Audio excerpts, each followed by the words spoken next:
भारतीय कृषि अनुसंधान परिषद के इस संस्थान में महामहिम उपराष्ट्रपति जी श्री जगदीप धनखड़ साहब का उपस्थित होना यह अपने आप में पूरे आईसीआर परिवार के लिए बहुत ही प्रसन्नता की बात है। और इसलिए मैं इस अवसर पर कृषि एवं किसान कल्याण मंत्रालय और डेयर मिनिस्ट्री परिवार की ओर से महामहिम उपराष्ट्रपति महोदय का हृदय से बहुत बहुत स्वागत करता हूँ, बहुत बहुत अभिनंदन करता हूँ। इस अवसर पर उपस्थित हमारे कृषि एवं किसान कल्याण मंत्रालय के राज्य मंत्री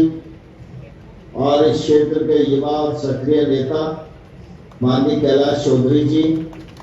हमारे सांसद देवजी भाई पटेल साहब, खेमाराम चौधरी साहब, हमीर सिंह भायल साहब, हमारे आईसीआर के डीजी हिमांशु पाठक जी, कार्यक्रम में उपस्थित सभी वैज्ञानिक गण,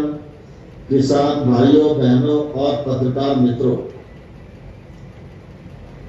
आज निश्चित रूप से मेरे लिए प्रसन्नता का अवसर है जब महामहिम उपराष्ट्रपति महोदय बाड़मेर में मिलेट्स रिसर्च इंस्टीट्यूट का शिलान्यास करने के लिए और हम सबका उत्साहवर्धन करने के लिए उपस्थित हैं। हम सब जानते हैं कि वैसे तो भारत का उपराष्ट्रपति होना ही हम सबके लिए गौरव की बात है, लेकिन जब माननीय धनखड़ साहब के साथ धरती पुत्र की संज्ञा जोड़ जाती है, जब उनके साथ कृषि का, किसानी का एक अनुभव जुड़ जाता है, जब सार्वजनिक जीवन का दीर्घकालिक अनुभव उनके साथ जुड़ जाता है और कानून की दृष्टि से भी उनकी प्रतिभा अद्वितीय है। और हम सब जानते हैं कि उनकी प्रतिभा और योग्यता के बल पर जब वो राज्यसभा के संचालन करते हैं और पूरे देश के सांसदों को दिशा देने का काम करते हैं, तो हम मध्य प्रदेश, राजस्थान और चंबल के इर्द गिर्द रहने वाले लोगों का सीना निश्चित रूप से चौड़ा हो जाता है। ऐसी महान हस्ती को अपने इंस्टीट्यूट में पाकर निश्चित रूप से मैं बहुत ही हर्षित महसूस कर रहा हूँ। मेरी बहुत इच्छा थी कि महामहिम के साथ मैं उपस्थित रहूं। कैलाश जी का भी बहुत आग्रह था, बीकानेर में मेघवाल जी का भी बहुत आग्रह था, मेरी भी अभिलाषा थी, लेकिन कुछ और कामों के कारण मैं उपस्थित नहीं हो पाया। इसका मुझे खेद है और इसके लिए मैं उपराष्ट्रपति महोदय से भी क्षमा चाहता हूँ और बाड़मेर के किसान भाइयों और बहनों से भी क्षमा चाहता हूँ। बाड़मेर के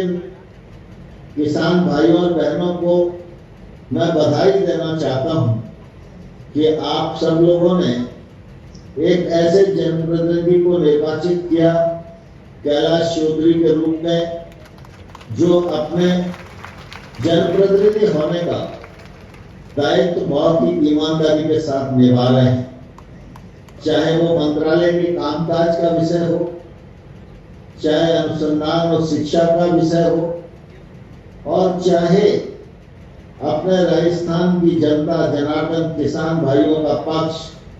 पूरी ताकत के साथ रखने का हो। आज अगर यह मिलेट्स रिसर्च इंस्टीट्यूट बाड़मेर में प्रारंभ हो रहा है तो कैलाश जी मुझे श्रेय दे रहे थे, लेकिन मैं कैलाश जी को श्रेय देना चाहता हूं कि कैलाश जी अगर इतना जिद नहीं करते तो शायद ये मिलेट्स इंस्टीट्यूट इतनी जल्दी यहाँ नहीं बन पाता। और इस अवसर पर मैं धन्यवाद देना चाहता हूँ डीजी साहब हिमांशु पाठक जी को कि जैसे ही महामहिम के स्वीकृति की सूचना मिली और उन्होंने सारी कार्रवाइयां पूरी कर दी और आज हमारे बाड़मेर क्षेत्र में ये मोटे अनाज के अनुसंधान का केंद्र प्रारंभ हो गया है। किसान भाइयों और बहनों, आप सब इस बात को भलीभांति जानते हैं कि हमारे और आपके प्रधानमंत्री नरेंद्र मोदी जी अद्वितीय प्रतिभा के धनी हैं। आज मोदी जी के दूरदर्शिता के कारण दुनिया का कोई भी ऐसा कोना नहीं है जहां ज्वार बाजरा रागी की धूम न हो। मोदी जी के प्रस्ताव के कारण ही संयुक्त राष्ट्र ने 2023 को मोटे अनाज का वर्ष घोषित किया और फिर वो सार्क की समिट हो, चाहे G20 का विषय हो, चाहे अन्य कार्यक्रम हो, चाहे भारत की संसद में मोटे अनाज के व्यंजन कैलाश चौधरी जी और शोभा जी के द्वारा बनाकर सभी सांसदों को खिलाने का मामला हो, आज पूरे देश में मोदी जी के दूरदृष्टि के कारण मोटे अनाज की धूम है। अब हम सब लोगों को ये ध्यान में रखना होगा कि एक व्यक्ति प्रधानमंत्री के पद पर बैठकर जब मोटे अनाज की चिंता करते हैं, बाजरा की चिंता करते हैं, तो छोटे किसान की चिंता होती है। कम वर्षा वाले क्षेत्र में खेती करने वाले किसान की चिंता होती है। वर्षा आधारित खेती करने वाले किसान की चिंता होती है। आज दुनिया में मोटे अनाज के हम सबसे बड़े उत्पादक हैं, लेकिन धीरे धीरे हम सब जानते हैं मोटा अनाज हमारे जीवन का बड़ा हिस्सा हुआ करता था। धीरे धीरे हमारी भोजन की थाली में गेहूं और चावल ने काफी बड़ा स्थान बना लिया, लेकिन हम सब जानते हैं कि उसके दुष्परिणाम भी हम लोगों को देखने को मिल रहे हैं। मोटा अनाज, ज्वार बाजरा रागी, इन सब का उपयोग मनुष्य के स्वास्थ्य के लिए भी अच्छा है। और पूरी दुनिया में जब मिलेट्स का उपयोग बढ़ रहा है तो स्वाभाविक रूप से हमको भी मोटे अनाज का उत्पादन बढ़ाना होगा, उसका प्रसंस्करण करना होगा, उसकी पैकेजिंग करनी होगी, उसकी लेबलिंग करनी होगी। और जब मोटे अनाज का उपयोग विभिन्न चीजों में होएगा तो दुनिया भर में सप्लाई होगा, और जब दुनिया भर में सप्लाई होगा तो हमारे बाड़मेर में बाजरा उत्पादक जो किसान है उसको अपने उत्पादन का अच्छा दाम मिलेगा। हम सब इस बात को भलीभांति जानते भी हैं कि जमीन हमारे पास उतनी है और इसलिए उत्पादकता बढ़ाने का प्रयास हमें करना चाहिए, ये हमारी जिम्मेवारी है। मैं धन्यवाद देना चाहता हूँ हमारे कृषि वैज्ञानिकों को, जिन्होंने पूरा प्रयास करके अभी तक जो अनुसंधान किया है उसके आधार पर हम खाद्यान्न में भी अग्रणी हैं और हम बागवानी के क्षेत्र में भी अग्रणी हैं, दुग्ध उत्पादन में भी अग्रणी हैं, दलहन और तिलहन में भी हमको आत्मनिर्भर होना है। इस दिशा में हमारे वैज्ञानिक काम कर रहे हैं। लेकिन हम सब ये भी जानते हैं कि औसत उत्पादन जो हमारे बाजरे का है